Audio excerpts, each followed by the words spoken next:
Welcome horror fans, तैयार हो जाइए हमारी नई सीरीज मिस्ट्री ऑफ डिमेंशन के रूह कंपा देने वाले पहले एपिसोड के लिए।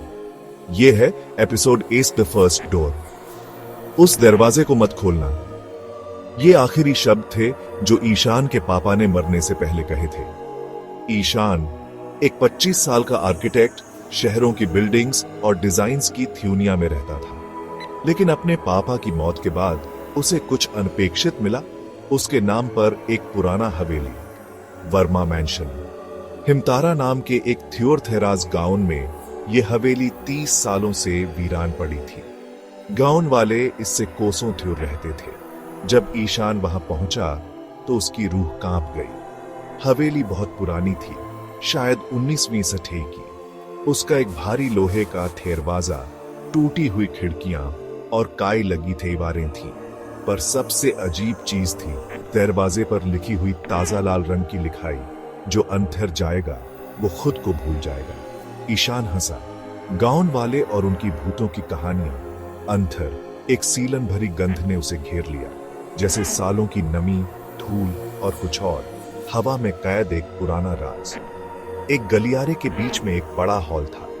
बाईं तरफ एक दरवाजा एक ठेम नए, चमकदार ताले से बंद था। यहां नया ताला किसने लगाया होगा? ईशान सोच में पड़ गया। वो तलाश करने लगा। दीवारों पर लगी पुरानी तस्वीरों में उसे अपने थिया जी की एक तस्वीर मिली और उनके बगल में एक अजीब औरत कुर्सी पर बैठी थी, कैमरे की तरफ न नहीं बल्कि किसी चीज या किसी के पीछे देख रही थी। ऊपर ईशान को एक पुराना कमरा मिला जिसमें धूल भरी मेज पर एक फटी हुई डायरी पड़ी थी। कवर पर लिखा था रश्मि वर्मा 1918। वो पढ़ने लगा जैसे कोई धीरे धीरे सीढ़ियां चढ़ रहा हो। लेकिन जब मैंने देखा तो कुछ नहीं था।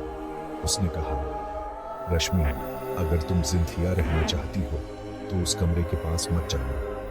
लेकिन अब बहुत देर हो चुकी है, मैंने उसे देख लिया है। आखिरी पन्ने पर खून के धब्बे थे और सिर्फ थी वो शब्द, फर्स्ट डोर। उस रात हवेली की बिजली चली गई, फोन का सिग्नल भी न रहा था। फिर नीचे से उसने एक दरवाजे के खोलने की आवाज सुनी, कीं कीं। ईशान ने अपना टॉर्च पकड़ा और नीचे भागा, लेकिन हॉल खाली था, हवा ही होगी, उसने खुद को समझाया। तब उसने देखा कि जो दरवाजा पहले बंद था वो खुला था। अंदर गुप्त अंधेरा था। जब उसने टॉर्च मारा तो उसने दीवार पर कुछ लिखा, देखा, अब तेरी बारी। वो घूमा, वहां कोई नहीं था, लेकिन एक धीमी औरत की हंसी हवा में गूंज रही थी। ईशान उस रात हवेली छोड़कर चला गया, डायरी और फोटोज अपने साथ ले गया। अब अपने अपार्टमेंट में वापस और हर रात वही आवाजें सुनता है, सीढ़ियों पर घुटने की आहट और एक खुली हंसी जो उसकी नींद में होती है। अगली सुबह उसके दरवाजे पर एक खत था, अंदर एक कागज था। उस पर लिखा था, दूसरा दरवाजा अब तुम्हारे पीछे है। रश्मि वर्मा कहाँ थी?